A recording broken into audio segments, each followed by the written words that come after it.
Welcome everyone. My name is Bongiwe Ndlovu, the program manager for FAQ Health Foundation. Today I'm beyond excited to launch our very first What the Fuck platforms happening every Wednesday. So now, what the fuck? So this is where we're having real conversations with real people discussing real issues on the ground. No filter, no fuss, just the fucking truth. Okay? It's a call to action where we are mobilizing people who are currently very active in the different sectors, and we're trying to see how we can work together to make a change at grassroots level. Today, as we're ending off Menstrual Health Month, we're ending it off with a bang with the one and only Minister of Menstruation herself, Candice Chirwa.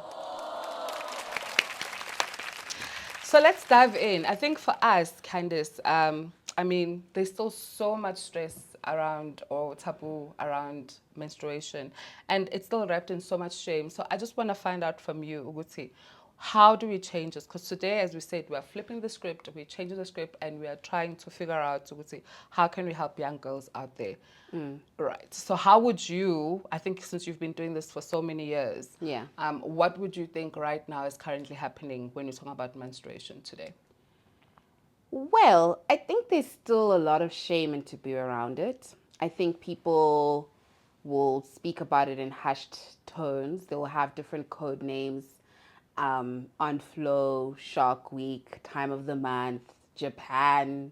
There's just so many different terms. Red robots. Red robots. Just as a way to not call it what it is, because we have seen, especially through the workshops that Curate has done, that there's a silence and there's a shame shrouded with speaking about menstrual health. I think a lot of parents would feel that the conversation, or usually one conversation that they have with their menstruating children, is to protect them. So they'll always say, when you are menstruating, please ensure that they don't, like no one knows. Like make sure, if you are wearing your period products, that you're wearing black pants and not white. And in as much as they're trying to shield their menstruating children from it, it's actually really planting that seed of doubt, planting that seed of anxiety, planting that seed of, well, this really must be a terrible thing that I'm going through. And I just think that that is something that we're seeing still taking place. Just telling young girls in particular, you shouldn't speak to anyone about it, not even your best friends, not even your sisters. This is just something that you have to deal with in isolation. And that is really terrifying, because you're growing up, you're going to be experiencing this thing every single month. So when you're seeing your period coming, or you're feeling your period coming, you're like, I can't even speak about what I'm going through. And that's scary. That's terrifying. That's true. Yeah. That's true. I mean, if I think about the first time it happened to me and the first time we spoke about it with people, it's such different generations, because the first couple of times it happens, it's just shame, stigma. You're even afraid to tell people what's happening. Versus the time when you're, oh, okay, even me, I'm 7 days, you're 3 days, how come? Yeah. And I think slowly but surely we're moving towards speaking openly, and I think this is why platforms such as these are so important, that we amplify the work and we start freeing it up and talking about menstruation as openly as any other topic, So is there like a specific moment in your childhood that just fueled the work that you're currently doing right now? Outside of my first period, which actually made me to feel disconnected from my body, I don't necessarily think, if I look back on, especially as I was growing up, any sort of traumatic moments of my period, because I really took my mom's advice to heart, just making sure no one knows. Every time I would be having my period, I always ensured that I was wearing the darkest of clothing so that no one knew, especially in the event of a stain. I think what would always probably, maybe in my high school days, would be very obvious, is that I was that girl that would deliberately go to the sick room when I wasn't feeling well, especially my first 2 days of my period. And I never actually notified my teachers to say the actual reason, to say I'm on my period. I just said, I'm really not feeling well, I just need some time. Now that I think about it, I think we should be lobbying for sort of like leave or paid, like sort of period wellness rooms at school, so you can just get the time. But I think, that first period for me really was a defining moment, because in the time that I was experiencing my first period blood, I really just couldn't understand what was going on. It really felt like I was dying because I would always be playing and then I'd scrape my knee. I know where the blood's coming from. But in this instance, it's, okay, this blood is coming out of my vagina and it's not stopping. And if it's a lot of blood, then it must mean something bad's happening. Yeah. So that for me was such a defining moment because no one prepared me for it. So yeah, in high school and primary school, I just kept to myself. I really, honestly, I didn't speak to my friends about it. I didn't disclose openly that I'm on my period. I always remember how specifically boys would always make jokes about it and would always just be like, that's so funny. Because we, low key had a crush on some of the boys, unfortunately. But I never really had like an experience where I stained my uniform and everyone bullied. No, because I really went out of my way to ensure that no one knew. Yeah. And so for those people who don't know what work that you do, can you just currently just highlight what it is? Because I can name a few, but I know with a deep down that, well, there's so much more that we don't know about. Yeah. I think when people, when they see me, they're like, okay, this is a girl that does the most. But I'm doing the most with intention. Yes. I'm doing the most to change the world one period at a time. Yeah. And the lovely thing about what I love doing is that I have a really good balance of on the ground work through Curate, where we do the workshops, and then the academia work where I'm doing my PhD on menstrual health. So it's really nice being able to have that balance. Because when I get tired of maybe my social battery's too low, I can then go into academia and write and research and read. And when I get tired of the higgy haga krum krum, I then can go back into the streets and engage with people. Yeah. So I really love that. And I think what's also lovely about the world of social media and content creation is just the ability to collaborate with people and speak on issues and really collaborate on platforms and showcase how menstrual health is often always a private issue. True. So that, I've done podcasts. There's also a YouTube podcast that I do where I invite male influencers to come on and see if they can handle period pain, but really get to know them deeply. And then just see if they can really answer questions As they're going through as what they're we going go through every single month, Yeah. And I think it's really just great to see that blend of advocacy but also social media take place. And I enjoy what I do. I really enjoy what I do.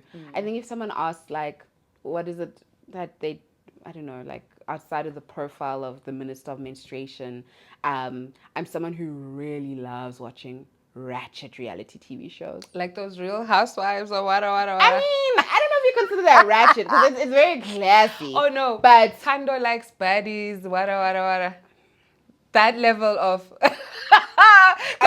because there's level of wretched. Yeah. Like Mocha Live. But I understand it from a sociological point of view. I try get to it. understand There. the psychology of what would lead someone to jump off a couch to fight someone because all they said was, damn, your wig ain't looking straight. I thrive on interactions like that. It just, for me, is incredible. I think that's one thing a person wouldn't think of when they think of it, but it also shows we all have our ways, Yeah. Like we have people who go, no, Mina, I'm just like that ID channel murders. And you're just like, Jesus, don't you work with children? Right? What is happening? Yeah. So it's very interesting to learn and see. I think also just going back to the work that you're currently doing, when you do your Create workshops and you are working with children one-on-one, I think we also have that privilege of just being out there with the young people. Do you come across situations that really stop you and go, okay, this is why I'm doing what I'm doing? Or do you have such stories to share where you're like, okay, a young person's story touched you so much where you're like, okay, I'm at the right place, doing the right thing right now? Yeah, every workshop, I always have that feeling of this is a reminder to not only continue to do the work, but why I think this work found me.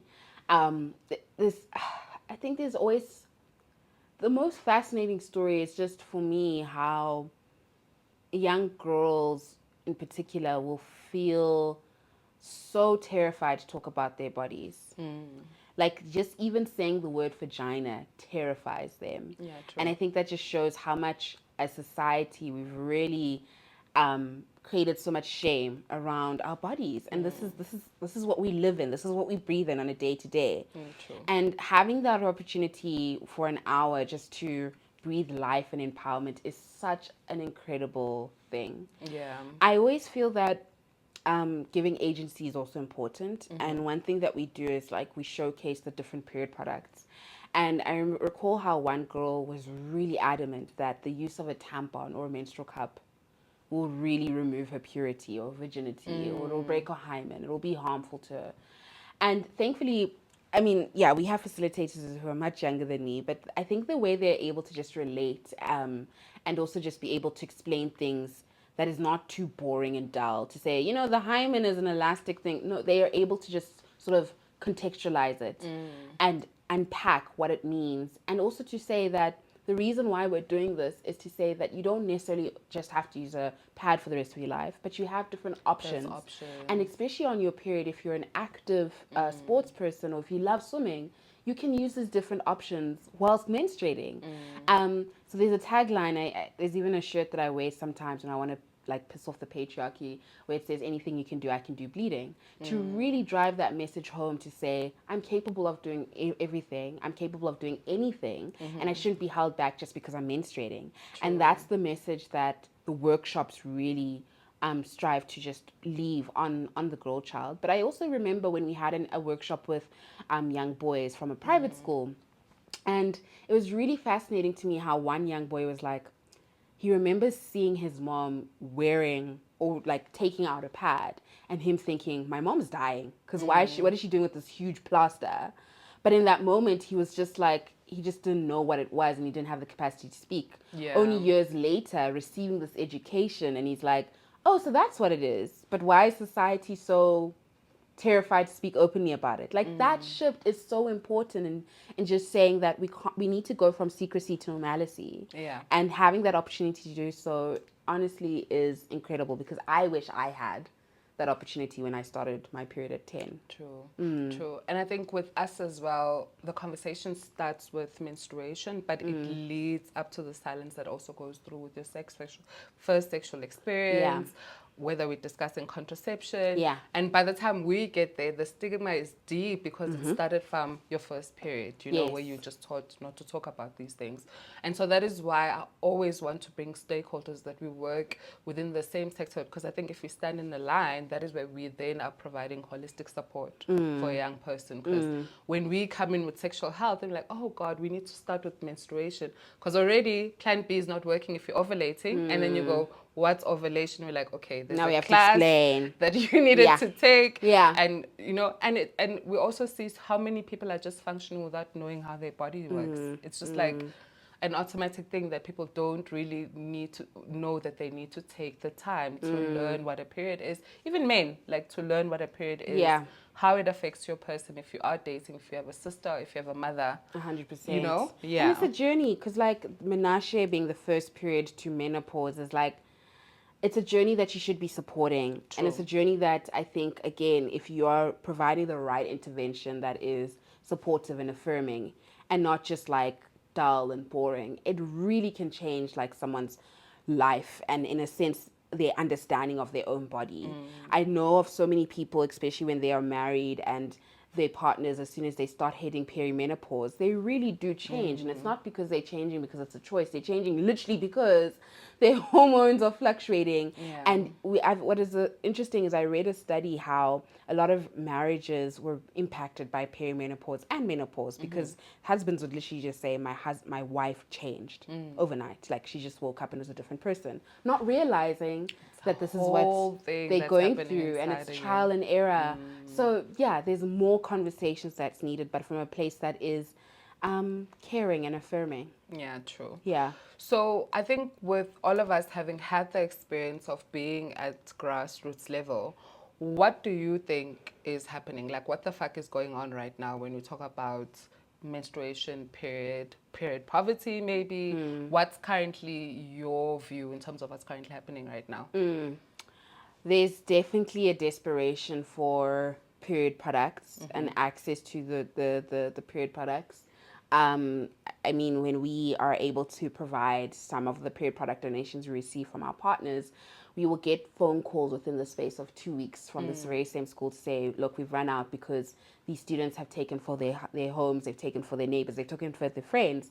And that just shows the need for period products. But then I guess that's just a greater call for South Africa to really think about how we can make these period products more accessible in public spaces. What I've also seen is, especially with young girls growing up, there's sort of an understanding that now that they started their period, that they can't fall pregnant. And there's also they can't fall pregnant. That they can't fall. There's a thing where they think that when I'm on my period, I definitely can't fall pregnant, okay, right? I get you. Yeah. But they also then forget to track their cycle. And then they also forget that because their period has started, if they've started at the age of 13, for instance, it would most likely be irregular, not consistent. True. So your cycle isn't that, it's not to say it's not reliable as yet, but as soon as you turn 16, 17, 18, that's when your cycle is deemed to be regular, because you're still growing up, your hormones are still trying to regulate. So you'll find oftentimes that they'll have a few pregnancy scares going on the fact that, oh, I thought because I was on my period, this could happen. That just shows, again, a greater need for education, but also a greater need to talk about menstruation beyond just what happens when the bleeding occurs. Like really breaking down, like you mentioned earlier, the different phases of the cycle, and also knowing why it's important to track your cycle. Not only because you want to have the sex, I mean, it's great. Like, do you. But it's also important to know, like, when you're having, like, for instance, you've just finished ovulation, you're entering into the luteal phase, also known as PMS. Why am I feeling this way? How do I regulate, like, the different symptoms of cravings and bloatedness and the boobs being sore? Like, that's important to know. So yeah, I think there's just, outside of the need for the access to period products, there's also the need for education that doesn't just look like at the generic information. It really needs to be contextual to what young people are going through. And that's what we've seen there. Like, after the workshops, we'll always get young people coming to us to say, okay, so what happens if I have my period twice in a month? Is everything okay? What happens if I'm experiencing spotting? Is everything okay? And you find that in the textbooks, they're not covering that type of stuff. Very true. And I think that is where also they fall through the cracks, where I represent nothing what I read in the textbook. My lifestyle, everything is just nothing like what I read in the textbook. So where then do I get the information?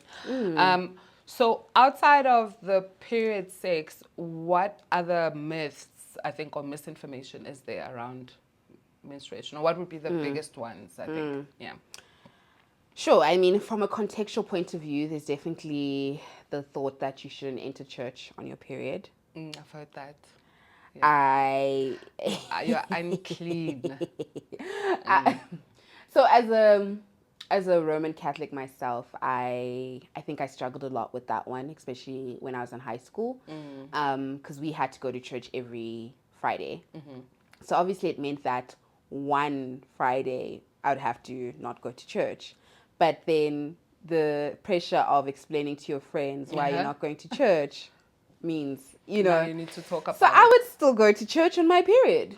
You broke the law. Look at me now. Look at me now. Put all the Google searches and see who the girl is, and look at her now. She's fine. No, I mean, it was that just trying to show the pressure of, you still want to follow your religious faith, but you're then at odds at what your religion has to say about a natural biological function. So for me, I find that to be such an interesting myth that people are still trying individually to try and navigate. Because in certain churches, there's this idea that even if you're married, you have to be in a separate bedroom, or you sleep on the floor. Yeah, relationships. I can't cook food. You can't cook food. I can't touch hair if I do hair. You can't touch anything because somehow our uterus is connected to our hand. The hair won't blood grow. Comes out of our hand. But yeah, there's things like that people still to this day deeply, deeply believe. And again, I always counter that with, in as much as it's very important to abide by your spirituality, also understand that nothing bad will happen to you, whether you have the agency to go to church or whether you have the agency to rest. Interesting enough, in the book that the second book I have called The Flow, the book about menstruation, we actually had interviews with different religious leaders. And I think the one that stuck with me the most was the rabbi that actually said, we don't tell our congregation not to come to synagogue or to prayers. We actually just tell them that you should have the option to rest. Because what does a period mean in its literal form? It means to stop. Yeah. So we are telling, especially our menstruating congregation, take some time to take some time off. But in certain contexts, people have just interpreted it to the extreme. So I think that's the most interesting myth that I still see debating today outside of the period sex thing. I think a lot of people think if I do have period sex, especially penetrative sex, my partner's, their phallus or their penis is going to be impacted by menstrual blood. Again, understanding what the components of menstrual blood is so important. True. That it is outside of an unfertilized egg, endometrial lining that got thick, that would support the development of a baby if the egg was fertilized. So it can't be dirty, right? And so, those are things that I find interesting outside of the fact that if you swim in the ocean on your period, sharks will get you. Like you mentioned, like you shouldn't wash your hair on your period or do anything to your hair. And I think with that as well, when I researched it further, it was more of a take time to rest. Yes. And don't cook and touch. Yeah. But how it then was interpreted and also implemented was that then you'd be outside in the hut, not doing anything, and you're just this dirty thing. You know? So I do agree that definitely interpretation. I think that is why the work that we do is also so important for that child who's living with that guilt or feeling like they're a now or that they're dirty, that there are positive reinforcements that teach her better. And I think just in closing it then, we have a fun one again. So since you call yourself the Minister of Menstruation, what do you think, like top 2 things that you would just implement when you're talking about either sexual health or period poverty in the country if you had those judicial powers? Outside of access to period products, menstrual leave, for sure. Amen. How, like 2 days, Yana? 2-3 days. If you're with no medical certificate, like on some. How do you There's implement so many this? companies so that HR implement has it. the app. Yes, so you can. So it depends on the industry that you work in, right? If you're obviously working in, let's say like a motive industry where you're actually physically building a car. True. Perhaps they won't give you the period leave, but they'll give you access to a wellness room where you have a longer lunch break, right? And but if you're working, that's just, you need the proofing to you kick in. need the extra, you need the extra 30 minutes because Yes. it needs to, the uterus needs to calm down. Yeah. But then in certain cases, like in corporations, you can actually file for menstrual leave, but in certain cases they need the medical proof. So you'd either have to have your doctor write to say you have heavy menstrual bleeding, which is a medical condition, or endometriosis or PCOS. And I think again it speaks to, if you as an employer are concerned about your employees' productivity and creativity, ensuring that you have they have the opportunity to take this leave is so fundamental. People always go, oh no, but it's an opportunity to take advantage, and it's like, no, this is not new. This is something that has existed since 1920. So we need to just be understanding of different contexts. So for me, if I had the judicial power, if I had to sign an executive order, it would definitely be in implementing that, but also ensuring education that is not consequential based. Now, what I mean by that is, I'm really tired of seeing like textbooks saying, if you do this, this will happen to you. Yes, if you do that's this, what they do. No.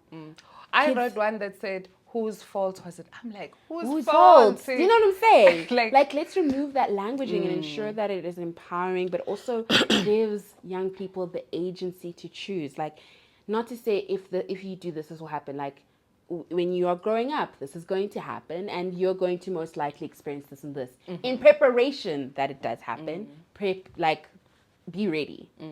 That is better than don't do it, because oftentimes young people will do it. Yeah, that is exactly what they'll do. So I think the final and full circle question for us right now, just in closing, is if 13-year-old Candice would see you right now, like navigating the stigma, going through schools, working through that, like what would she say to you right now? I think she would be like, you've always been a revolutionary, but you just weren't vocal about it. I think 13-year-old Candice would be very proud at the fact that I finally took my voice and I actually used it for the better good instead of just keeping quiet. Um, and I definitely know she would be proud that I am fighting for something that I experienced when I was 10 and I was isolated and terrified and afraid, and ensuring that younger girls don't have to experience that at all. So I believe 13-year-old Candice would be very proud, and honestly would admire the fact that um, I'm standing unapologetically about being the minister of menstruation and really normalizing the conversation everywhere I go. Yeah, I think so. Love it so much. Thank you so much, Candice. Thank you. So yeah, guys, from the classroom to nationwide stages, as you can see, we are really out there and really finding out what the fuck is going on and talking to real people with real issues and stories to share. Thank you so much, Candice, for coming through. I mean, your work is incredible, and we hope that it won't take a year again for us to meet up. Definitely will reach. I know that's in me. That's definitely my powers. But yeah, we're loving the work that you do, and we really appreciate it. I think as FAQ Health, as you said, sometimes we reach them later, and we wish that we could have been there when they were having their first period. And so the work that you do really is amazing and is needed out there. Thank you. So for everyone else, be sure to join us on Wednesdays on WTFAQ Wednesdays. Thank you. Period. Love the period.